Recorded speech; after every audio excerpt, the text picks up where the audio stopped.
Hey, episode 73 of the Nashville Artist Podcast is now out, featuring Conner Sullivan. Conner is a guitarist, experimental noise artist, and avid Criterion Collection lover. With a background rooted in the sounds of 90s country and 80s metal, Conner takes us on a journey through his musical evolution. Conner reminisces about his early days in high school, playing with his first band called Jaws, and honing his skills performing in venues all around Nashville. He talks about his personal struggles with imposter syndrome and overcoming self-criticism, offering valuable insights for aspiring artists.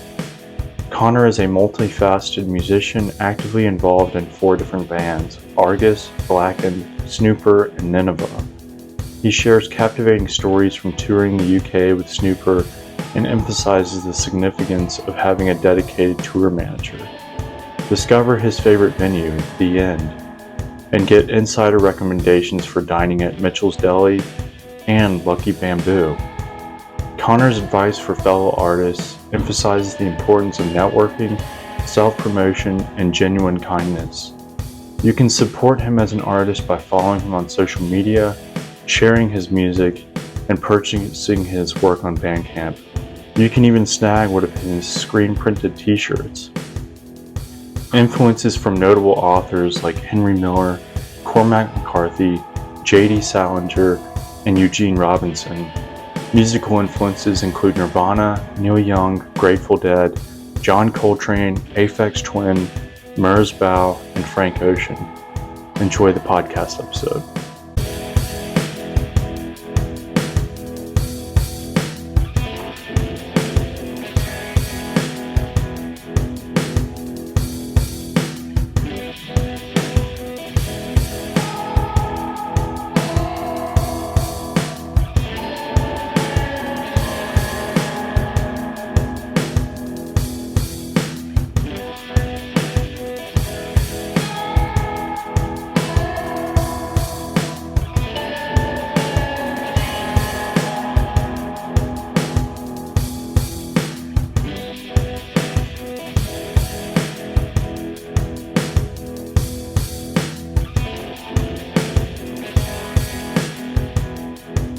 Working from home. I've just been working and then kind of just like dropping a new release tomorrow, so trying to just kind of like prep for that, and then just realized it's Bandcamp Friday as well, so I'm trying to like lean into that as much as I can. Wow. What you work from home? What do you do working from home? So I work for a nonprofit called the Community Foundation of Middle Tennessee. I work from home 2 days a week, and then I'm in office 3 days a week.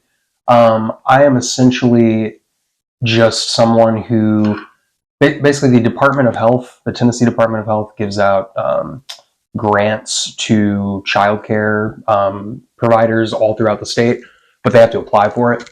And so they apply for it. I look at the application, make sure that like they're trying to buy like legit stuff, it's actually going to benefit the children in the program. And then they get that money, they spend it, and then they have to like turn in receipts. So I'm the person who looks at the front end, and then I also look at the receipts afterwards to make sure that they actually bought what they were going to buy, or said they were going to buy.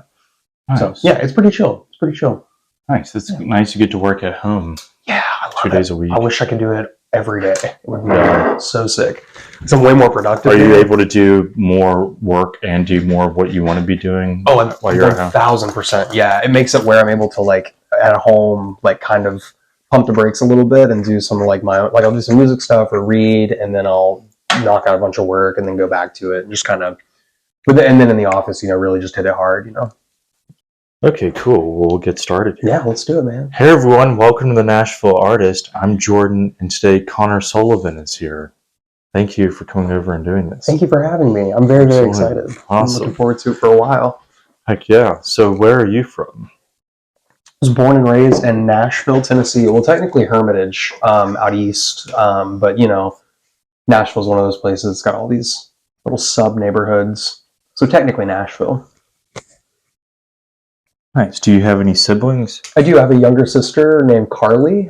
She is 21, I believe. I always get it mixed up, 21 or 22. But yeah, she's great. Love her to death. Awesome. Does she also do music and art? She does not. She is currently in Oh, she's in beauty school to be an esthetician. Work on people's eyebrows and stuff like that. Yeah. She's crushing it so That's far. artistic. Yeah, totally, right? She's people art, People Yeah. art. Your face is my palette. Exactly. So yeah, I think she is doing that. She is a huge music lover though.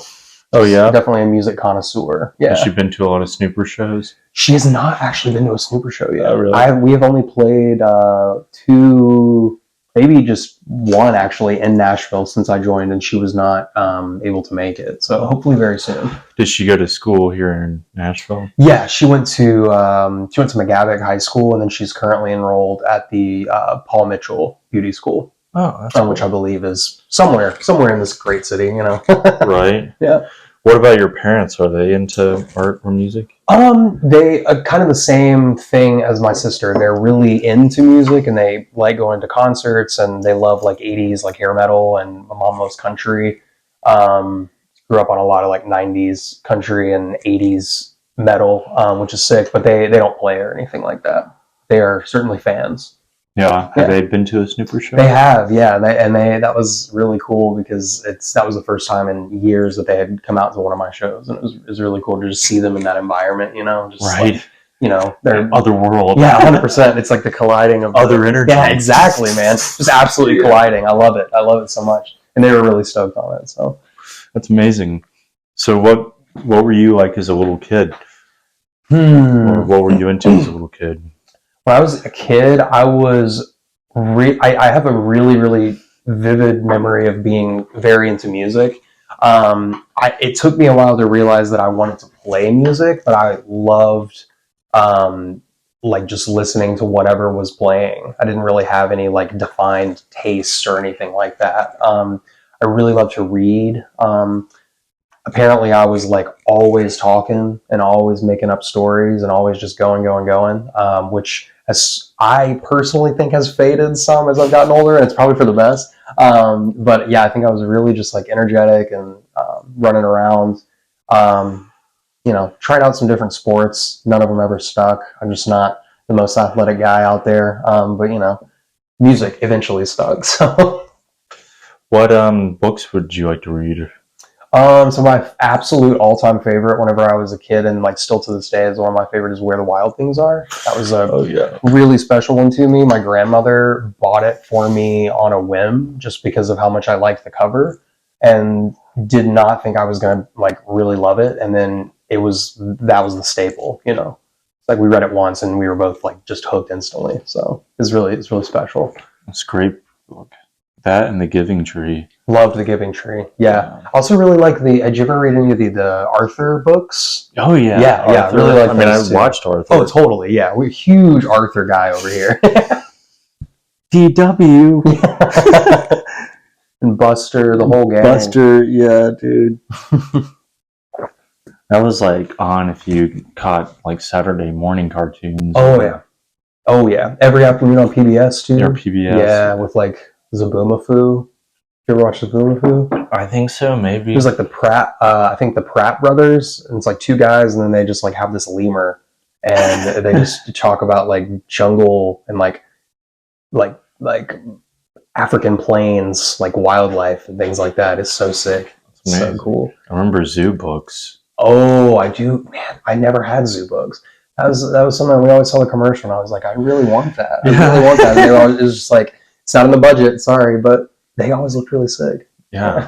Did you have AR as a kid in your accelerated reading? Oh, where you had to like read little books to pass quizzes? I think I remember doing reading tests where it was like you sat down with your teacher, usually like away from everyone else in the class. It wasn't on a computer? No, and they would like make you read, and then they would ask you questions about what you just read, and it was to test like reading comprehension skills and things like that. I guess we didn't have AR.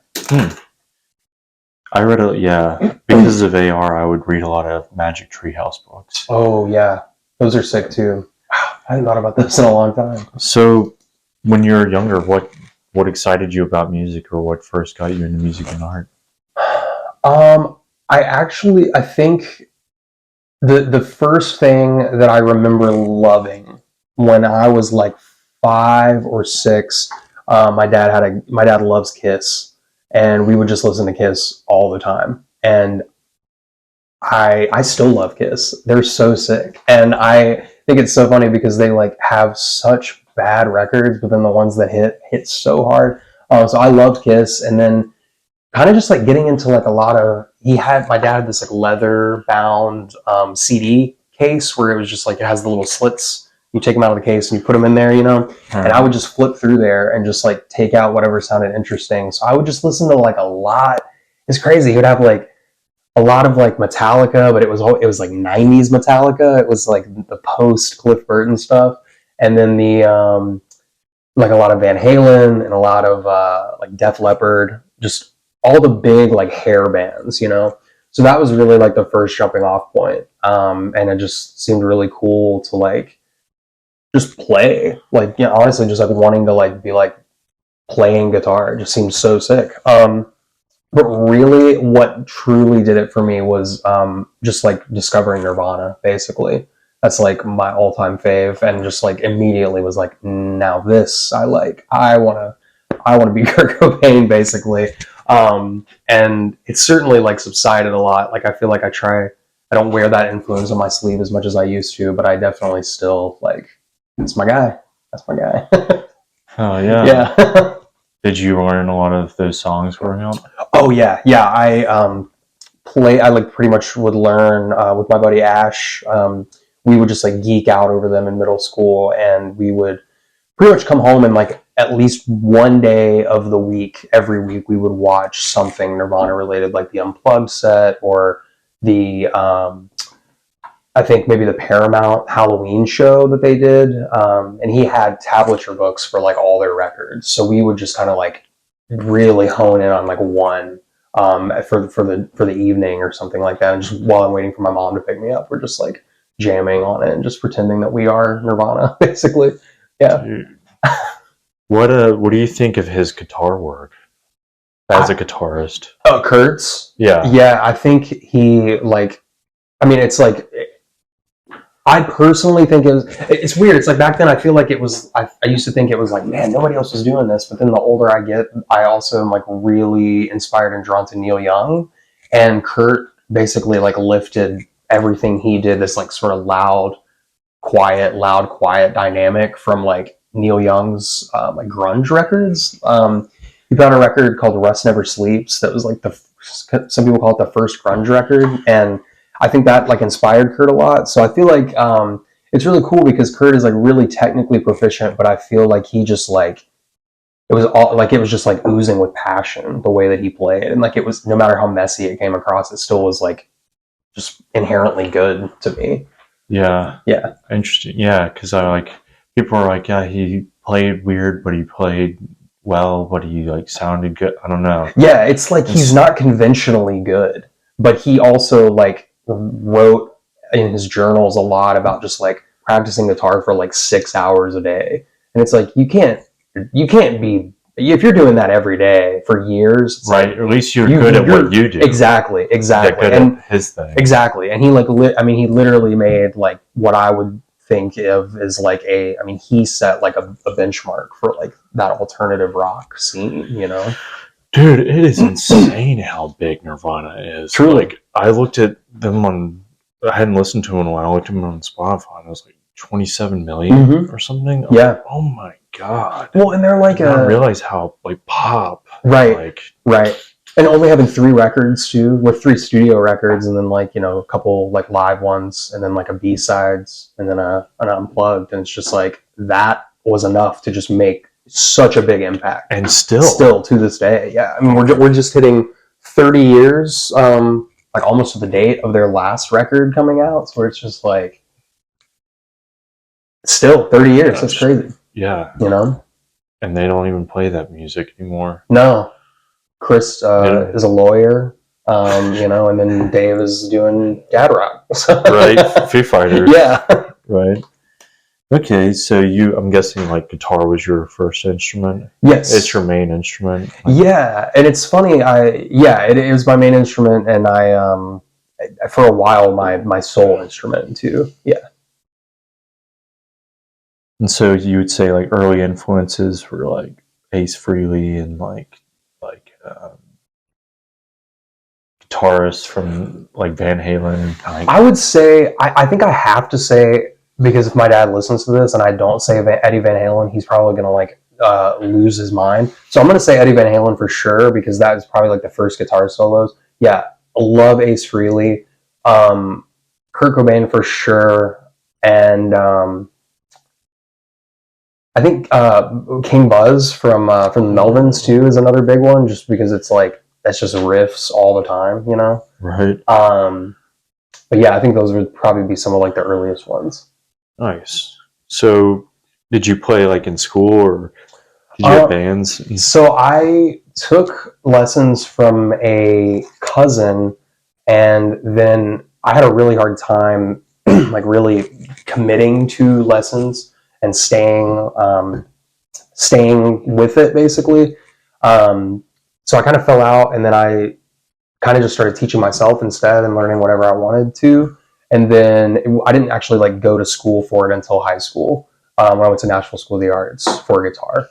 Oh. So that's the most like formal training that I really have, and like even that is kind of not much, you know. But yeah.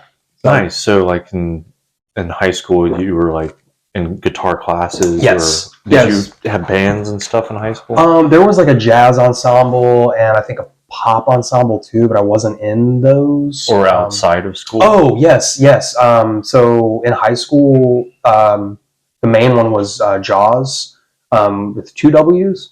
That was me and two brothers, Eli and Hunter, Jacob Cornfloss, with to go, and then Ash Wilson. And that was like the first like band experience that I ever really had. And it was like, just, man, I don't know. I look back so fondly on that time. I'm a very nostalgic person, and we just got to do so much cool shit when we were so young. It was really cool. I'm sorry. Oh no, you're fine. I was just gonna say, what was the genre? It was mostly just punk, but it was kind of funny because we would also have songs that sounded like Fu Manchu, and then we would have a song that sounded like Dinosaur Jr., and then we would play the entire back half of the set would just be like Bad Brains, Black Flag Worship. So that was like I think they would all agree with me in that it was very much a high school band, in the sense that it was like, yeah, angst, and also just like every single thing that we fucked with was just like, okay, we got to do something like this, you know, and we were just really like it was like genre hopping, but it was within certain bounds. So it was just really something that we were all able to like, I think, hone in our taste a little bit more and know what we wanted to do and produce as musicians, you know. So it was really it was like character building for being musicians. Right. You know? It was cool. Yeah, that's cool. Yeah. Did y'all play a lot of shows like around town? Yeah, we played the shit out of Nashville, man. We played so much. We would play, and then we got to do.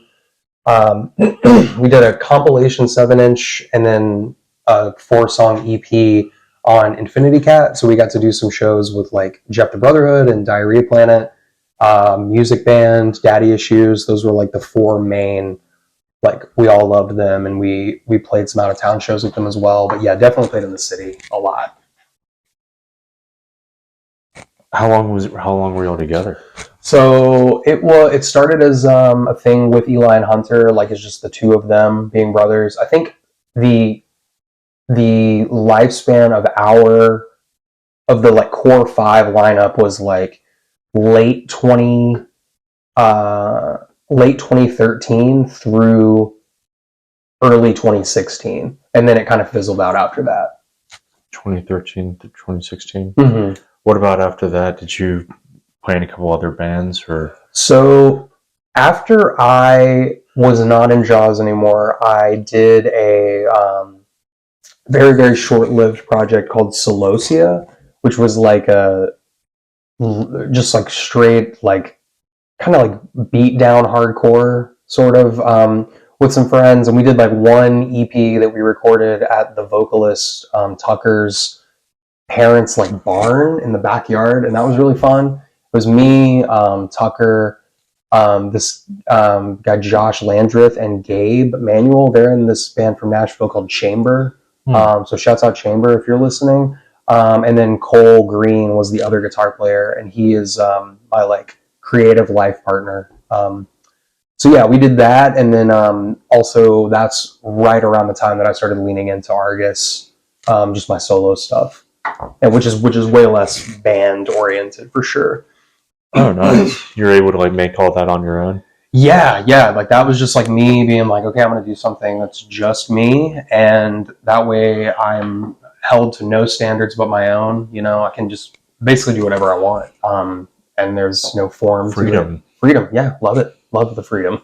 Yeah, that's amazing. Yeah. Argus, what kind of music would you say that is, or has become? Or It's all, I think the easiest way to put it is always going to be noise, because I think at the end of the day, like from an outside perspective, maybe it's always going to be noise. Noise as in like lightning bolt, or Totally. Yeah, totally. Fucking love lightning bolt. Scribbling all over the drums and everything. Love that. Yeah. And it's like, but honestly, more so even like in the vein of like Merzbow or like Masana, or I would say Merzbow is like, that's like my king. That's like my harsh noise, just like main inspiration. And like, I mean, he's like the master at it. But I think as I've gone on with it, I started getting into more like beats and like more rhythmic things. So I took a lot of inspiration from like Aphex Twin and and just like the glitchy shit that is just like what is going on at all times. But it's funny, it's like I am less interested in carving out I feel like with Aphex Twin, he's really able to like carve out this like really melodic sound from like this chaos, and I'm just like not interested in doing that. I'm like, I just want to keep it really fucking raw, and just like, yeah, if there's any kind of form to it at all, I just want it to be rhythm, and like I'm not really into the idea of like creating like melodies or anything like that. I just like to plug all my shit in and just see what happens, you know. It's the beauty of like fucking around with like 5 oscillators at once. They're just doing their own thing, you know. Oscillate. Yeah, it's cool. Yeah, just oscillate for me. Yeah, exactly. I have to do nothing. It's great. That's amazing. Yeah, I love Aphex Twin. I listen to a lot of ambient music. Yeah, and just sit in ambient music for hours. Yeah, I don't do it as often as I should. I'm really inspired by there's artists and records that I would definitely like classify as ambient, that I'm like, well, that's like one of my favorite records of all time. But like I always tend to go to Aphex's like really just beat heavy stuff. Yeah, dude. I Care Because You Do, that's the one for me. It's like 95. That's a really fucking good one, dude. He's one of those artists that he'll always be the latest sounding thing. Yep, he's always sounding ahead of his time. It's crazy. Yeah, like I would call him one of those, like, he's current now. Like, totally. He's not an 80s artist. No. When he like started or whatever. Yeah. He's like just current. Like, it's kind of like Radiohead. It's kind of just like current. Another huge inspiration. Or like Tool is just kind of like current. Yeah. I mean, they have their 90s sound, but it's completely different. Yeah. It's really cool to think about it that way. And it just like is continuously like, I mean, he's bringing in like troves of people whenever he plays a show. It's just like Aphex Twin. Yeah. There's just never been a drop off for him, you know? That's amazing. Good for him. Yeah. I don't know. Go Richard. I don't know if I've seen him in person much. I mean, I've seen pictures of him. Yeah. But I don't think I'll ever. That's one of those. But he's always elusive behind the music. 100%. Like, it's always this music. And and it's the figure. Yeah, we use the face, like the evil smile thing, and it's like, honestly, even if you saw him, I would not even be. Even if I saw a dude and I was like, I'm 90% sure that that's him, there would still be a very, very strong 10% that's like, that's just a plant. Like, it could just be fucking anyone. It could just be anyone. You know? Yeah. Exactly. He has this elusiveness, which I love. I love a good mystical bit, you know? Yeah. It's like Andrew WK, kind of. Like, he kind of has that whole thing of like, who the fuck is making this music? It can't just be this guy. You know? Right. That was like the initial draw to Gorillaz when I first saw them. Dude, so who is that? Yeah. Like, First CD I ever bought was a Gorillaz CD. Dude, I love that shit. Yeah, I love that shit. I was always like, I want to see them live because they'll just set up TV. Yeah. You just get to watch cartoons for an hour and a half. Yeah. I was like, well, and then they have that show, it's like Demon Days live at the like London Opera House, and it's the whole thing is like a giant screen that has all the projection, or has all the animations and like the videos and stuff. But then like behind the screen, it's like a 16-piece band. Doing all of it, and then Damon, is that the David Abram or something from like that? He's like the main guy. Or Blur. Yeah. Who apparently is like, I've heard he's just like Bonko. Really? Yeah, so I've heard. Yeah, but I can imagine. Yeah. If you were like, we're gonna make all these band figures, cartoons, totally, and I'm gonna be the personality for all of them. Yeah. It's insane. I can't even imagine. Like, could never do that. I bet like he's very much has a vision in his head, and he's very committed to that vision. Yeah, exactly. Has been for what, like 25 years or something like that. Yeah, mesmerized and truly. Mm-hmm. Okay, cool. So why would you say you're drawn to art and music? To hard music? To art and music. Oh, to art and music. I think that's a really good question. I think it is perhaps the most unifying thing that we have as a human race. And that sounds really goofy maybe, but I think I've never seen something bring people together the way it does. And I have also I've never gotten so close to feeling like sort of like a euphoric bliss or like a God feeling from anything besides music. Like that's the closest thing that it's like, just like the ultimate, it's the Mecca, if you will. Right. Yeah. It's like such a beautiful thing, man. It's like, there's so many reasons. Also, like shit's just cool. Like if you, like when you see like a cool band, when you see a band that you're just like, this is checking all the boxes for me, give me a better feeling than that. You know what I mean? I mean, especially if you like it's like happenstance and like you're not seeking it out. Yeah, it's like an opener or something, and like they just blow your fucking mind. That's what it's all about, baby. I love that shit. Yeah, like the feeling. Or, yeah, oh man. My God, I'm like inspired. Straight up. Yeah, I love that shit. It's like that. Nothing does that the way music and art does. Not even food. Not even food. Not even the best meal you've ever had has made you feel as good as hearing the best song you've ever heard, Yeah, we're alive, man. It's like it's really cool. And like I think that it's such a overused sort of trope, I think, but like really post-pandemic too. It's like really been highlighted for me of just like going back to like those first shows, and just being. It's not even like being around the people that does it. It is the being in the room with the people that are creating the sounds. Right. It's great. Man, yeah, we are so lucky to live here and have so many different stages, so many different parts, so many different genres, I mean, there's a group or people doing so many different genres here. There's something for everybody, really. Yeah. I love it. Mm-hmm.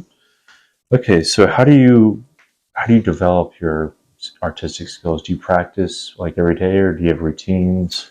So I'll be the first to tell you I am shit about practicing. Truly, independently. I mean, like in group settings, like with bands and everything. It's like I'm able to like make do that as a group and everything.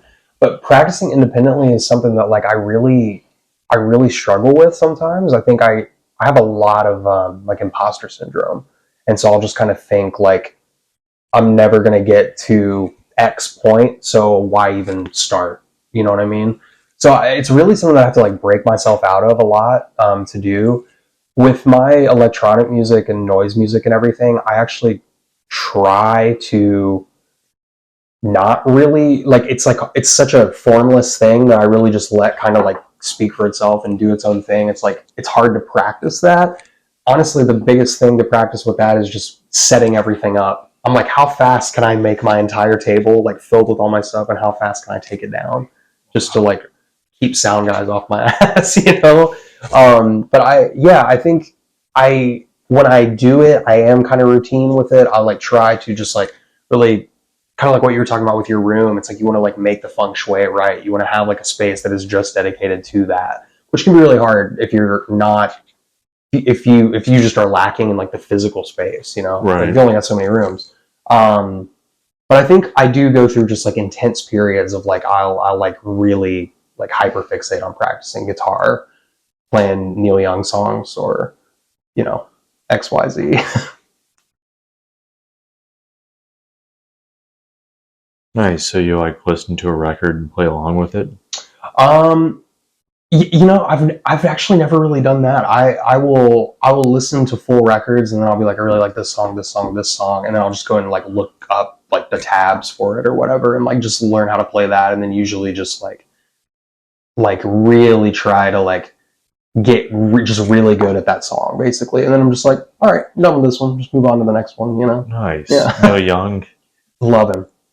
Yeah. What has drawn you like to his guitar work, or why do you like to learn those songs so much? So I've always loved Neil Young, but last year I really took like a deep dive into his discography, and I think the records that he was putting out in the like what I would consider like his golden era of like 70 to like 70, 79, basically all of the 70s, his lyrics and the things that he was talking about really, really resonated with me last summer. I'm not really sure why. It just like hit really hard, and I was like, dude, this is like the greatest music I've ever heard in my entire life.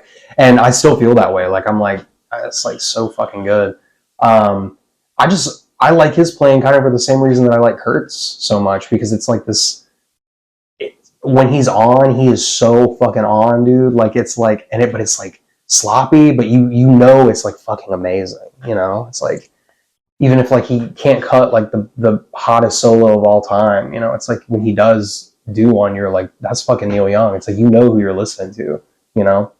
But I just really like his he just kind of has that like attitude of just like, I'm just gonna do whatever the fuck I want. Like I'm gonna make like my records sound like huge rock records, but they're also like down home like country records. It's sick. Dude, yeah. It's sick. Harvest is fucking amazing, man. Man, I used to drill the shit out of that. Yeah. Especially in the fall. Totally. And that's funny. I really was into it in like August through like October. It's just yeah. I love that shit. Yeah. Out on the weekend. Dude, oh yeah. Crazy track.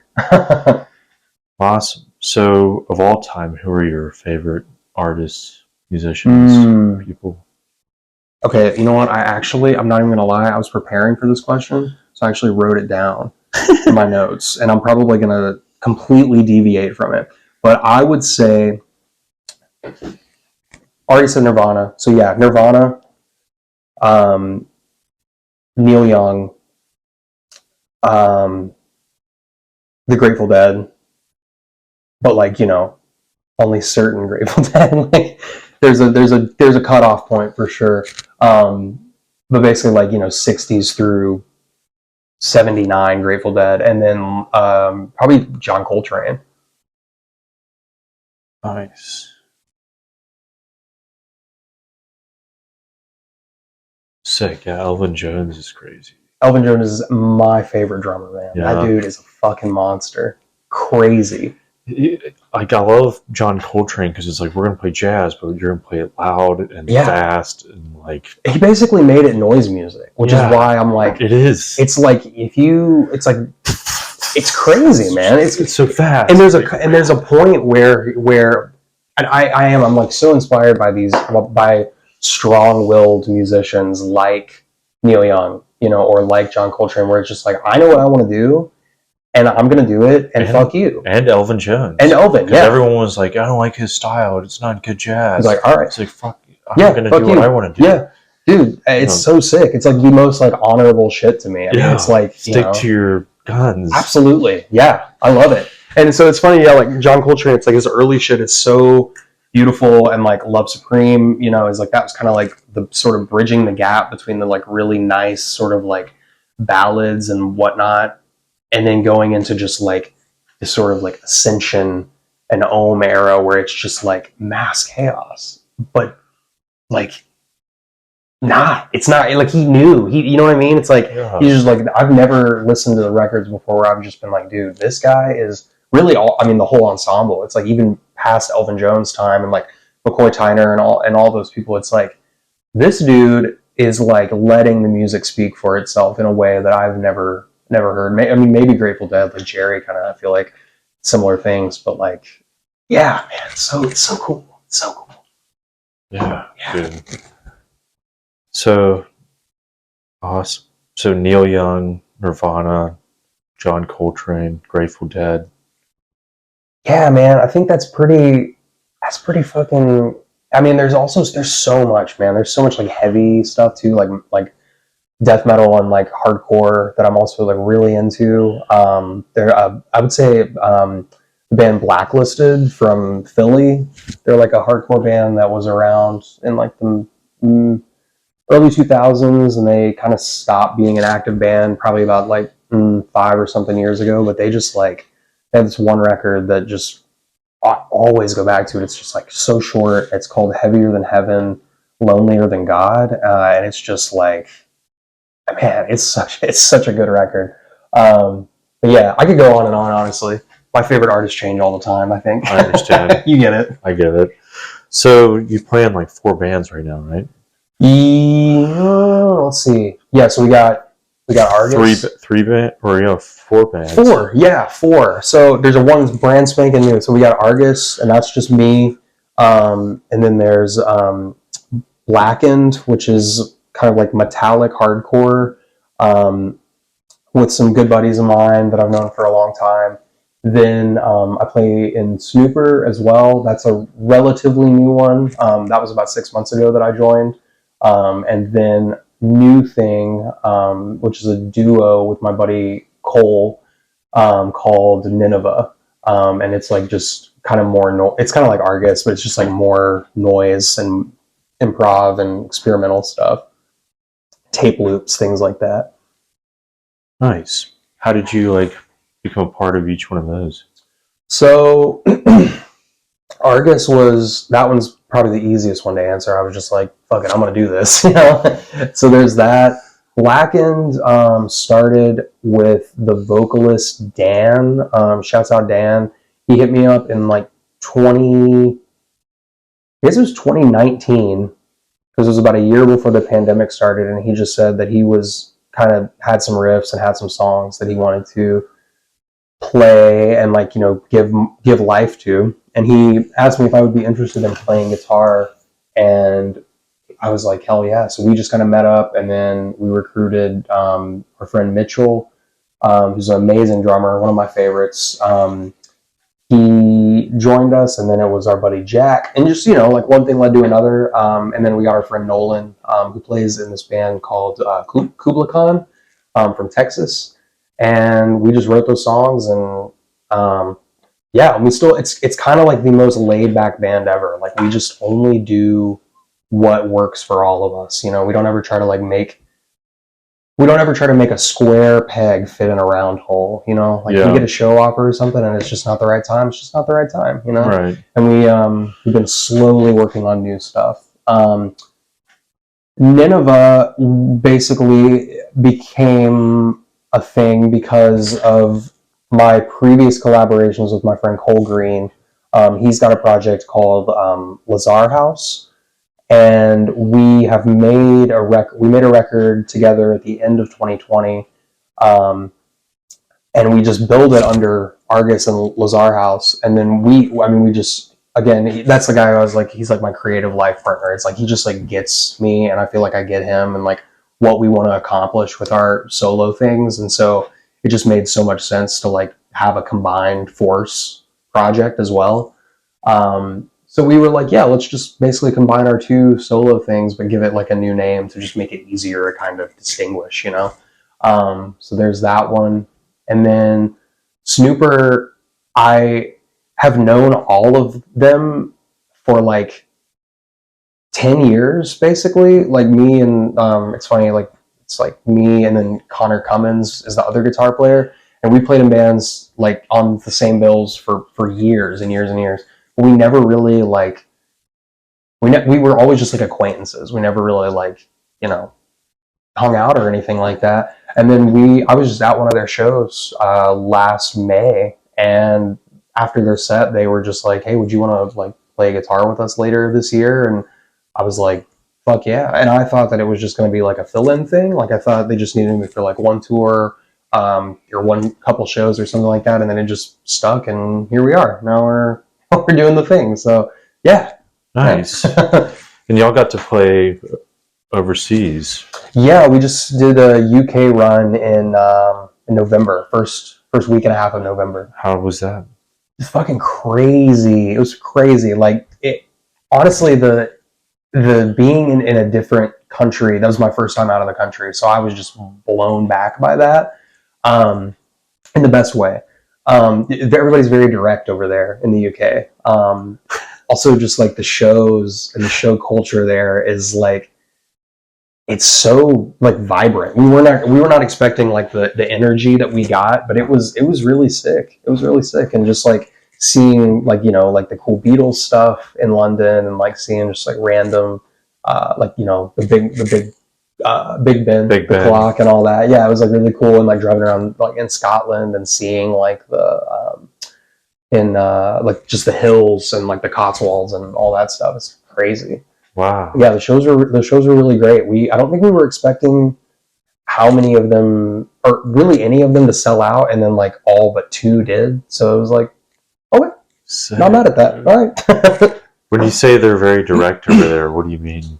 So what I mean by that is, the best way how to say it is like, you're either going to get like the nicest dude you've ever talked to, or really just a guy who's like not fucking around at all and is like, no bullshit, I'm just going to tell you how it is. And it's like, I got into like this weird like passive aggressive like sort of match with this owner of a fish shop, because he didn't believe that I had purchased food from him, and it was like a restroom for customers only type thing. So I ordered, went outside, came back in 3 minutes later to go to the bathroom, and he was giving me all this shit, giving me a hard time, like, oh, I've never seen you before in my life. I'm like, dude, I just ordered my food with you, And eventually he was just like, yeah, fuck it. And I went to the bathroom, and then I got my food, and we sat down at this table outside, but we got our food to go.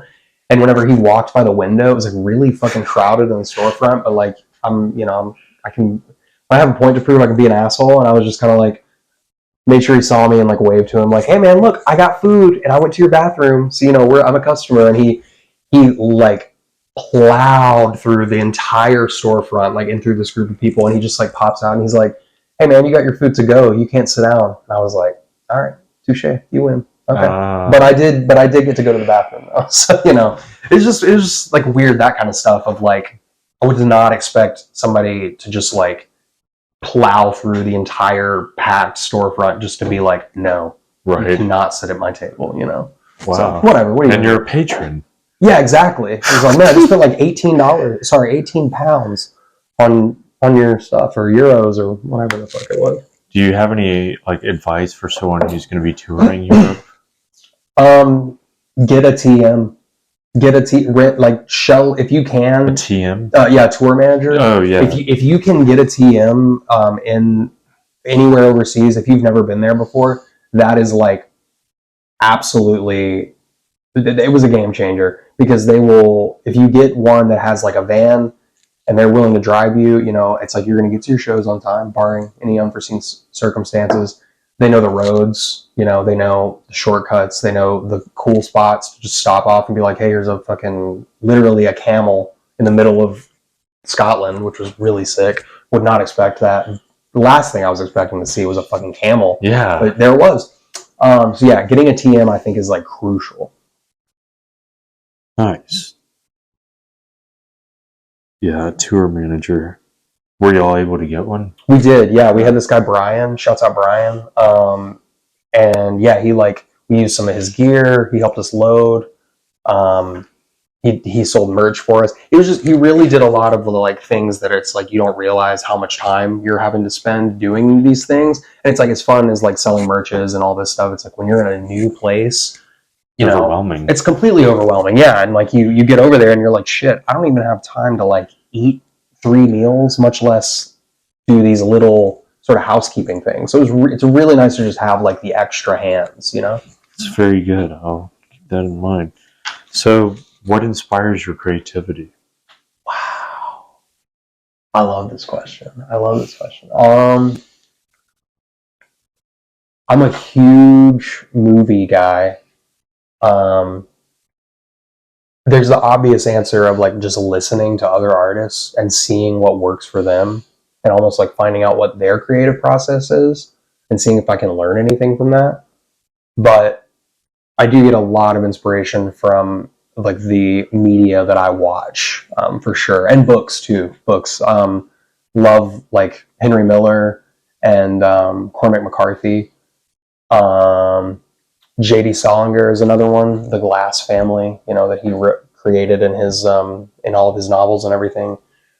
Crazy. But yeah, like the movies and stuff. I would say one of the really big inspirations for me when I started doing like noise and electronic music was watching just like really, they're like mock snuff films, you know, like movies where it's like, oh man, like these people are getting like fucking killed on camera. Like that's pretty messed up. You can't show that on TV, you know.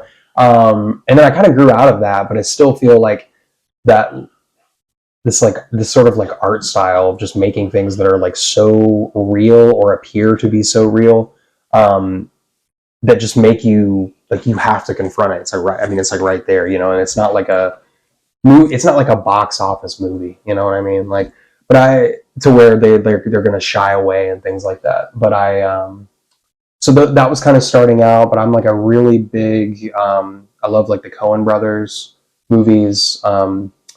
I love, wow,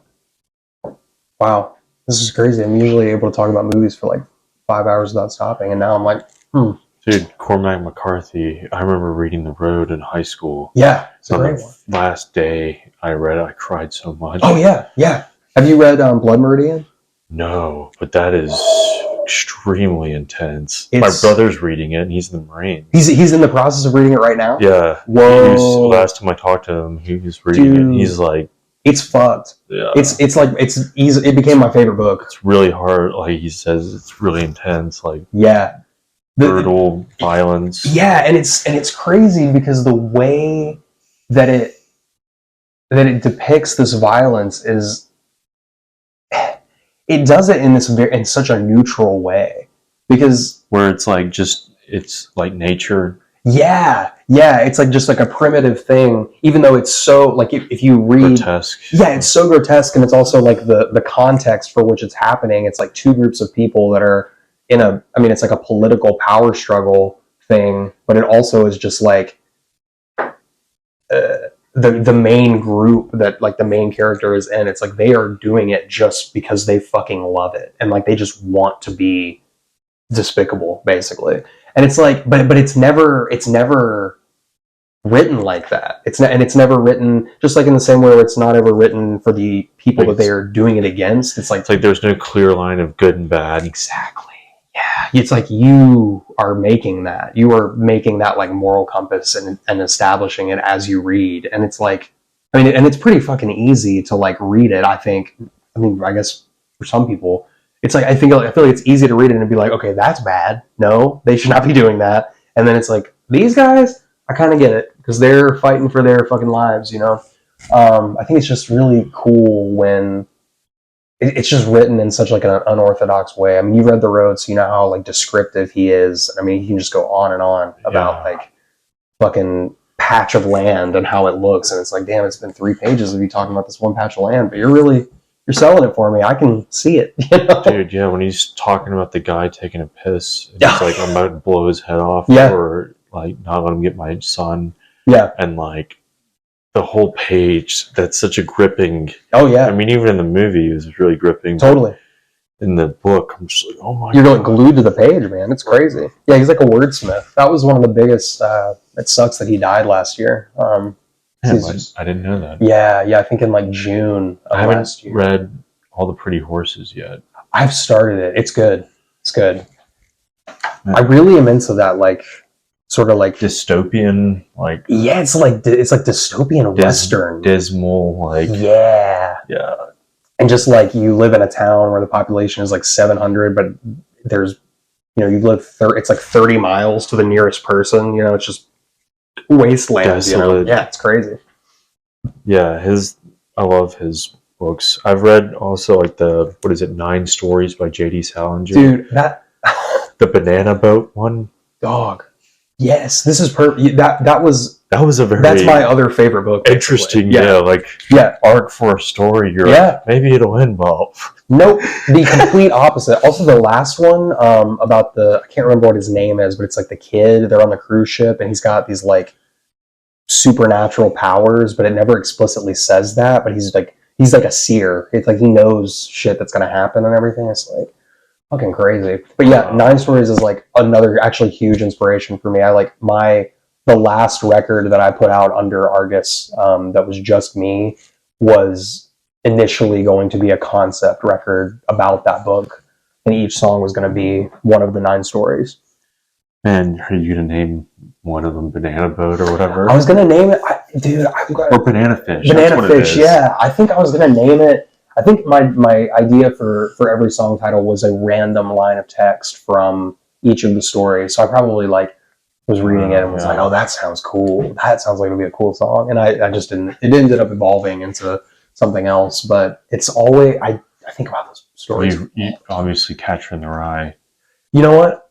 I have not read that. Oh yeah. That's the only thing of his that I've never read. I wasn't in the English class in school that made people read that. That read that one, yeah. But I love all of his novellas like Franny and Zoe and Raise High the Roof Beam Carpenters, Seymour an Introduction, and there's one more. But yeah, nice. Yeah. So a lot of that inspires your artwork. Yeah, and it's so funny because it's like I don't really. I think it's more so just the intricacy and the feelings. Exactly. Yeah, it makes me feel like really homey reading those, and it's also the amount of intricacy that he was able to create this like entire fictional family, and allegedly like multiple characters in the family were like like representations of him, but also some of the family members were like his wife and like the people that he grew up around, and he just like J.D. Salinger just like completely. Have you read about like how he just like isolated himself completely in his last years? Like he lived in like a gated house, but he would let like neighborhood youth come over and like teach them how to write and how to read and everything. Oh no. Yeah, he was like really like he was like a man of the people, like he really did a lot of like noble shit, but he hated like publicity and like would not do interviews and like just there's probably so many stories that will probably never come out because he just like probably like personal journals and stuff. Yeah. Wow. It's one of those dudes where it's like I need, when I read 9 stories, I like needed to. I was like, I gotta know everything about this guy. I have to just like. But then you look and it's like there's really not that much because he only wrote like one big book, and then everything else is just like short stories and. Yeah, there needs to be a biography. I need it so bad. Yeah. It sounds like we both do. Yeah. Because you also like 9 stories. Yeah, I have it on my shelf in there. It's one of the greatest books ever, man. Yeah. I need to reread it. I haven't read any fiction in a little bit. The last fiction book I was reading was a Star Wars book, Shadows of the Empire. Nice. Like the video game. Oh yeah. But it's the book. What's the last book that you read? Was that the last one? That was fiction, or of any type. The last book that I read, what was it called? This book I'm reading right now is called Thinker Toys. But the last book that I read, it was a podcasting book. Nice. Nice. I'm really into like business and self-help. Yeah, totally. Like autobiographies and biographies and I really like biographies too. And personal development, all that kind of thing. That's it. So that was what that one was. Mm-hmm. This one that I'm reading is called Thinker Toys. Is like creative problem solving. Ooh, can never have enough of that. Yeah. Yeah, exactly. As creatives and people that have problems. Exactly. How to figure out the problems. Creatively. So yeah, but those are. What are you reading right now? So currently I am reading it's a biography about the Pixies. It's like written. It's like one of those books where it's like comprised of like interviews and like sound bites from the band themselves, and then people within the camp of the Pixies and like producers and things like that. So it's kind of like, it kind of gets a little, I like it, but it gets a little repetitive. Like sometimes it'll be like 2 pages and it'll just be like 6 different people saying their version of the same thing that happened. And it's like, I kind of like that, but it's cool. And then the last complete book that I read and like finished and everything was, are you familiar with that band Oxbow? No. From Los Angeles or from California? They are this crazy, like, they're like noise rock, and the vocalist Eugene Robinson, he is just like one of my favorite creatives. He's a writer, and he's also like been a professional bodybuilder. I think he did porn for a little bit too, but he used to be in this hardcore band called Whipping Boy, and they toured with like Circle Jerks, and I think they did some shows with like Minor Threat. They grew up in that whole like, West Coast scene. But he wrote a book at the end of last year that is basically, I personally thought it was going to span, here was when I was born and here's what I do now. But it was real, like, he doesn't go into like his time in Oxbow, which is that's been a thing since the late 80s up until the present. He doesn't really go into that at all. It was literally just him talking about like growing up in New York and getting really into like bodybuilding, but then also getting really into like acid, and hanging out with like Henry Rollins and being in a punk band and shit. And I loved it. It was probably the fastest I've ever read a book. It was incredible. That's awesome. Yeah, he's a great guy. Eugene Robinson. Yeah. The last biography that I'm still reading, I haven't finished it, is the Gospels according to Al Jordanson of Ministry. Oh, that's sick. I have heard of that one. Singer. Yeah. Insane. Yeah. Dude, yeah. I'll tell a really quick Go story. for it. So back in the late 80s, early 90s, Trent Reznor would be a roadie for Revolting Cocks, which is one of Al Jordanson's band, lead singer of Ministry. And anyways, they're in the studio. Al Jordanson, the drummer for the band, one of the producers, and Trent Reznor. And Al's like, okay, here are the rules. If anyone falls asleep, you're getting your head and your eyebrows shaved. And then so he goes to the bathroom, does all his coke, then comes back and roofies Trent and roofies the drummer. And then they go to sleep, and he does that to the drummer, and then he does it halfway to Trent. And Trent wakes up and is like, dude, what the hell are you doing? And he like shaved off half his eyebrow and like half his hair. And he like goes to the mirror and was like, oh my God, what did you do? Yeah. And Al's like, you fell asleep. Those were the rules. And you can't say he didn't warn you. Yeah. and then 2 months later, Trent Reznor's face is on the front cover of a magazine. It's like, half Trent eyebrow. sets new hair trend. And Al Jordanson's like, I did that to him. So it's a lot of crazy stuff like that. Yeah. I love that shit. I read Primus has a really good one too. If you're into Primus. I've seen Primus a couple times. Yeah, fuck yeah. That's sick though. I need to the Gospels according to Al Jordanson. All right, that's easy to remember. I'm gonna check that out. Yeah. One quick other little anecdote is in high school, he was just insane. He would shoot cocaine before going to baseball practice, and then he would be the best player on the team. Naturally. Isn't that insane? Yeah, that's fucked up. That was like so hardcore. Oh yeah, at that early of an age. Totally, yeah. And like none of the jocks wanted to be his friend because he was druggy, and none of the normal people wanted to be his friend. He just carved out this perfect niche. Yeah, so he was like, I'll be the best player on the team, but also the most hated. Yeah, and nobody's gonna want to talk to me. It's gonna be sick. Yeah, it's insane. It's insane. So, how would you best describe the type of artist you are?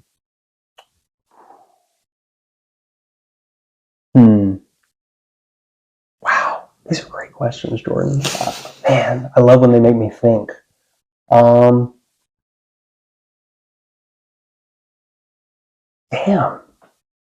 I like to think of myself as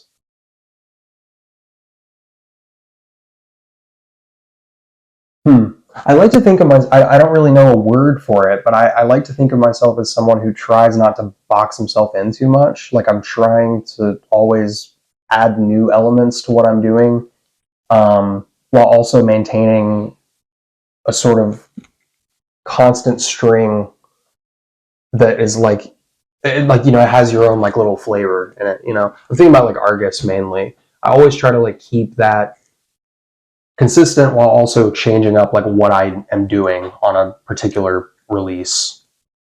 I usually try to like say, oh, I'm not gonna allow myself to use like these pieces of gear and just limit myself to these. And it's like inevitably it's going to be different, but it's gonna have the little, you know, me in it. You know what I mean? Yeah. So it's like I try to like be like experimental while also maintaining like my own like character and my own sort of like sound. Yeah. Yeah. But you don't want to put parameters too. Yeah, fucking too hate much. the parameters, Yeah, man. fuck I the hate them. parameters. It's so, and that's you know, that's one of the things that like the older I get, the more I'm like, damn, dude, like it's okay if I'm not, you know, like you're not making fucking like radio hits or like verse chorus verse shit or like a rock song or a, you know, country song, whatever. It's like you just fucking, I just like to let it come out, you know? Dude, yeah. Yeah, I think that's the best way to be. It's the most fulfilling. Yeah, and in 5 years, you're going to be like, what was I thinking then? I like what I'm doing now. Yeah, exactly. It's like, exactly. you just keep it It's going. just a constant, the wheel keeps on turning, man, you know? Yeah. Yeah. Like, thank God they didn't hear that. Yeah, exactly. Exactly. Yeah. It's like, and you know, it's like honestly, my fiance has been really instrumental in that. Like, shouts out Brenna. I love you so much. She has been like one of the biggest inspirations in terms of just like, because we both, I feel like I'm getting off the question a little bit, but we both love Frank Ocean, and like Frank Ocean, like that dude makes music for no one but Frank Ocean, and it's so sick. He like, you know, it's like he never plays live. He always is teasing people and always being like, I'm gonna drop some shit, and then he doesn't. And it's probably because he's just like the rest of us. He's sitting at his house and he's like, no, this fucking sucks. I don't want to do that. No, fuck it, scratch it. Let's start over, you know? And it's like, but when he probably even more so. Oh yeah, 100%. Because it's like you're under a microscope. I mean, he's like one of the biggest artists ever. You know, it's like it's crazy. But she got really into like the sort of lore and how he creates his stuff and how he basically had to like retract himself from the spotlight and just do it in this way where it's like you just create things and it never has to see the light of day, but it doesn't make you less of an artist. Exactly. You know, it doesn't make you more successful, less success. I mean, it's just like you were just doing for self, and that's like so important. As long as you feel fulfilled and nobody's getting hurt, let's go for it, you know? Yeah, dude. Like I was talking to this guy the other day, and he's like, yeah, my friend, he's like a basement drummer. Mm-hmm. He plays like 18 hours a day. Yeah.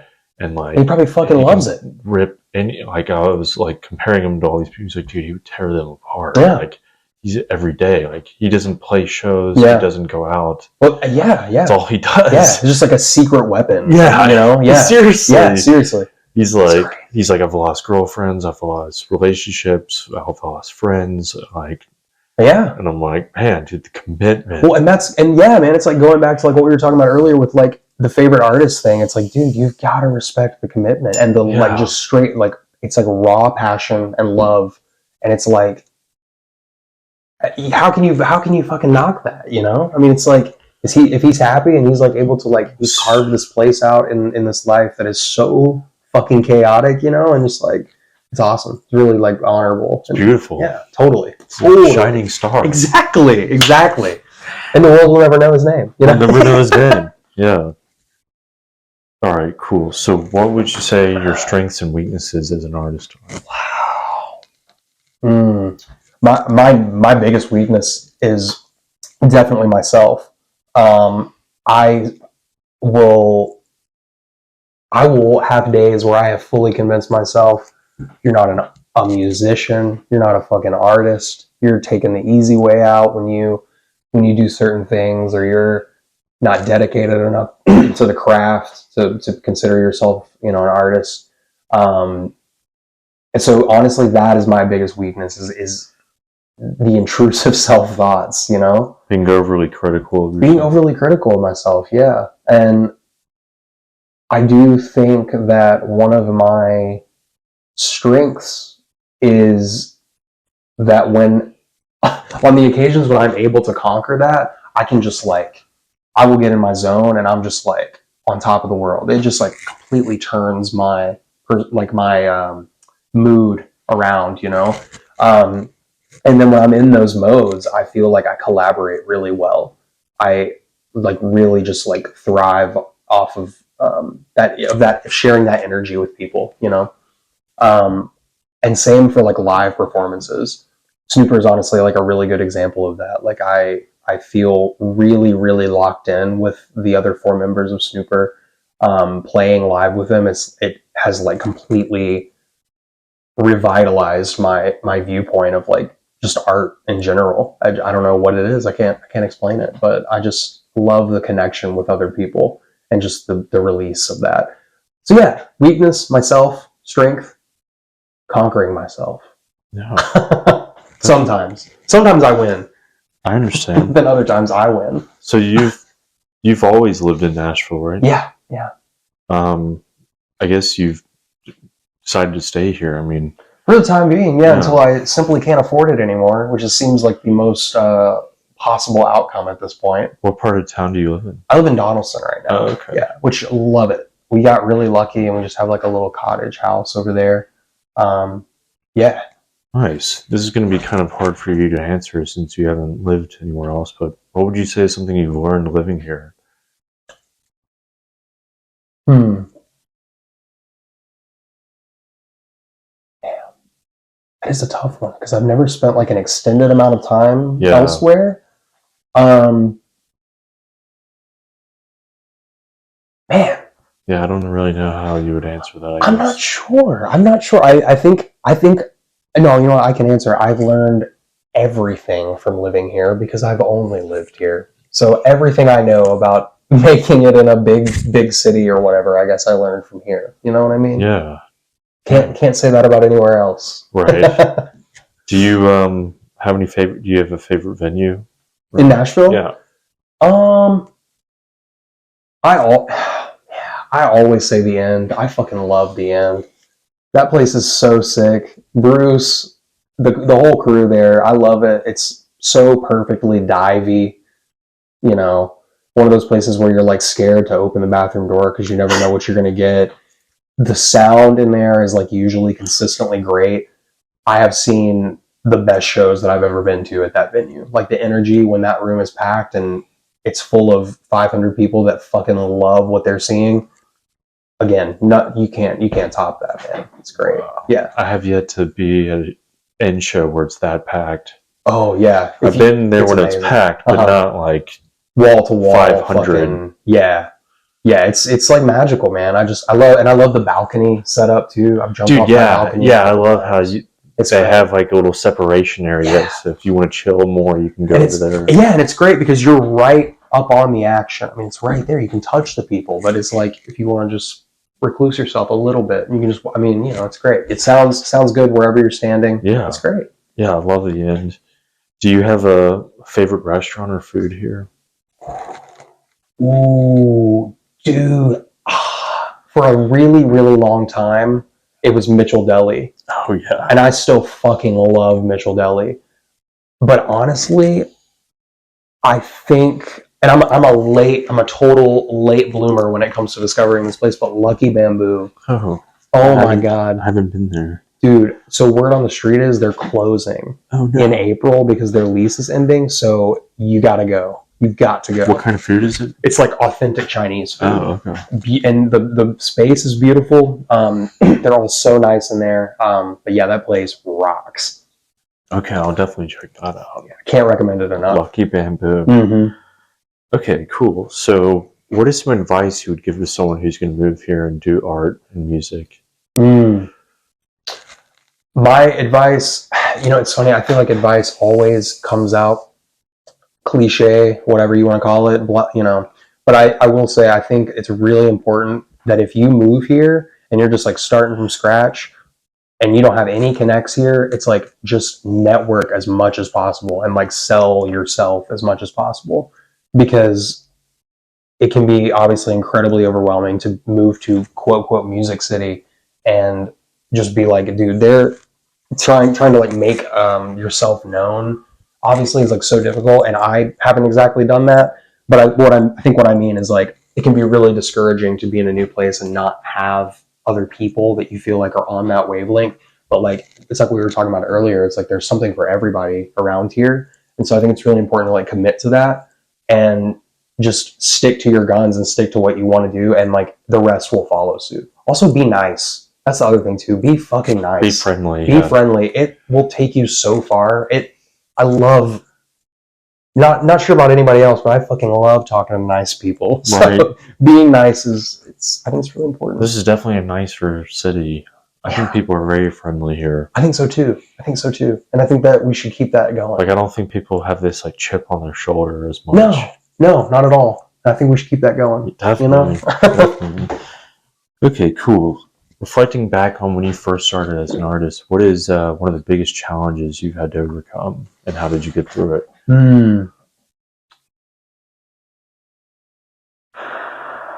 Starting as an artist. So like when I first started playing music, I think for me, as somebody who who had a hard time getting into sports because of the fact that like you weren't, like I personally, like, you know, when you first start playing soccer or whatever, you're not going to be like great. Most people aren't, unless you're like a prodigy, you know? And so with anything, I think it's like just getting over that. It's almost like ego death, like when you start, you know, and you have to just be like, I have to practice this. I have to put in a lot of work to get to where I want to get to with, you know, fill in the blank. So I think that was a big thing for me because I was never involved in like a group thing or like an extracurricular activity that required, you know, we're going to have soccer practice every Tuesday and Thursday at 4 p.m. and all this. So kind of getting into that routine of like being like, all right, I got to carve out this amount of time to do this, and I'm not going to get discouraged when it's not going my way because I just fucking started, you know? Yeah. Yeah. Nice. Even fucking, you know, Neil Young had to start somewhere. Kurt Cobain had to start somewhere. Right. You know, and Neil Young probably had so many people be like, "You're ugly and you sound like shit." Straight up. Little do they know, he sounds fucking awesome. Yeah. And he's kind of hot. Yeah, he's hot. Yeah. I mean, he showed them. Exactly. Yeah. And he's like became successful. Exactly. So. All right. What would you say is your biggest personal growth from last year to this year? Okay, I'm prepared for this one.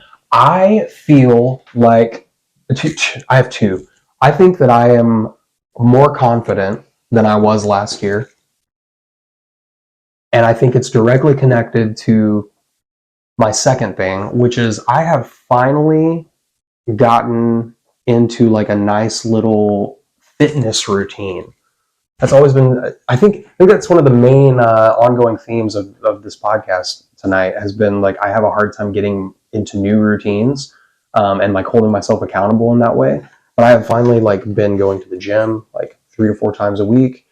And I'm not over here fucking benching, you know, 350. I don't want to be, but I'm just, you know, doing enough to like, you know, you're getting your heart rate up, you're breaking a sweat, you're fucking lifting some things, you know, it just, and it's like enough to make you feel better, you know, like I feel, and you know that I see you do the gym stuff, silverback in training, as you say. But I think it's like, it does so much for like mental health and like just overall like mood. That's been my biggest learn within the past probably 2 months is like, if I'm having a shitty day, if I go to the gym and just throw everything else out the window for like 35 minutes and I get out of there, I'm like, dude, that was so cathartic. It's insane. Definitely. Like, I feel like it helps me stay calm. Yeah. And I always like, I never wanted to go because I was always so self-conscious. That, and like, there's the whole thought about it. It's like a lifestyle thing, but it's like, no, it's just your life. Yeah, it doesn't have to be at all. Yeah, you know? 100%. It's like you want to be childlike and be able to sprint around and frolic. Exactly. Yeah. And in a dedicated space for that. That's great. Yeah. Let your primal needs be unleashed. For sure. And the biggest thing I've noticed is like the people that you're most, or me personally, am the most worried about being judged by are so in their own world, their fucking like gym rat world, or just like fucking, you know, I'm like, you don't even see me right now. Right. You know, I'm nothing to you. It's fine. I like it this way. Like, you know, so it's like realizing that and being like, damn, nobody cares. Yeah, everyone's thinking about themselves. 100%. Yeah, 100%. And it's amazing, you know? Yeah. Planet Fitness helps too, you know, judgment-free zone. Right. It's great. Right. Dude, yeah, Planet Fitness, the convenience. Mm-hmm. Okay, cool. So how can people support you as an artist? So they can...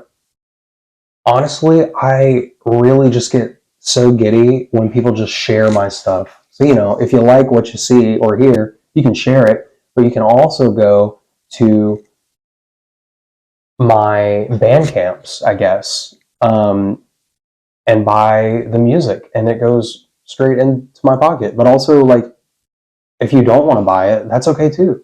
I just like people to hear what I'm doing. So follow you on social media, share your music, buy your... I think the best place to start would be my personal Instagram, just Chaka Conner. Okay, cool. It has all my links. And if people want to help you financially, how can they do that? That's so hard for me to. It's so hard for me to like. That's something I really struggle with as a creative. If someone just giving you money, 100%. Yeah. Even you go out and play like a 30-minute set and then you get paid for it, and it's like what the fuck did I do? I'm just kind of doing my thing.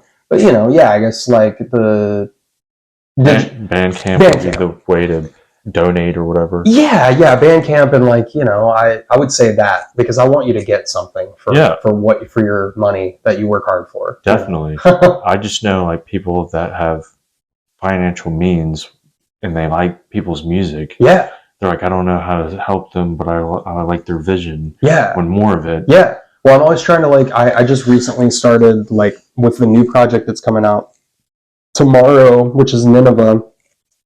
I finally have the capabilities to make my own physical releases. So I'm about to really start getting leaning heavily into making cassettes and things like that. So coming down the pipeline, I think I'm going to put out cassettes for all of the previous Argus records. So if anybody follows me on, we'll say the Instagram is going to be the way to go because I'll post about all of that there. Okay. But yeah, digital and tapes. And and shirts too, Shirts. I screen print shirts too. So that's another avenue of art and creative expression, but also a little side hustle type thing. Definitely, awesome. Okay, how do you consume media? You said you like to watch movies. Do you have favorite YouTube videos too, or?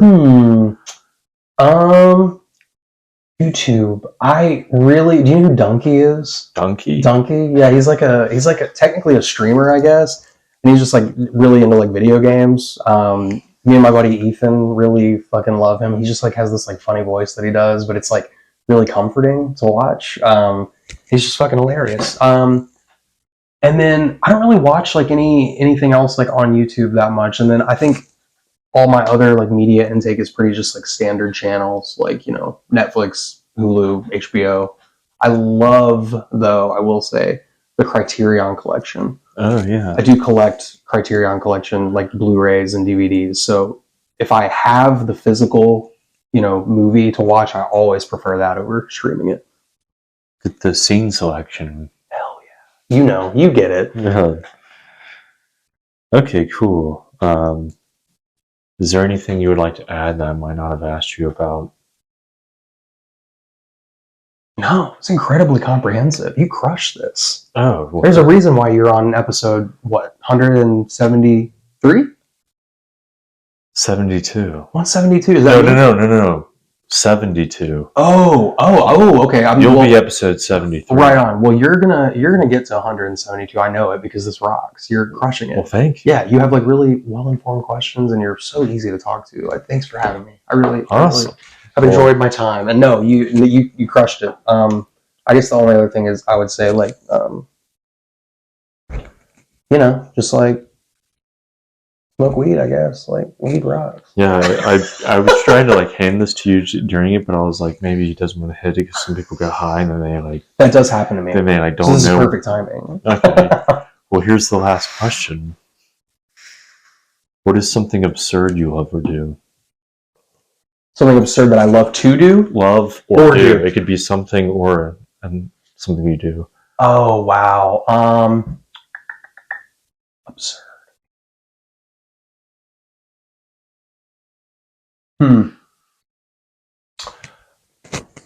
Honestly, I think that I have to say this because it's the thing that keeps coming to mind is it used to be a podcast, but now I would consider it its own like extended universe. But it is called On Cinema at the Cinema, and it is run by Tim Heidecker from Tim and Eric, and Greg from he's a comedian. He has a personality called Neil Hamburger that he does, and it is just the most.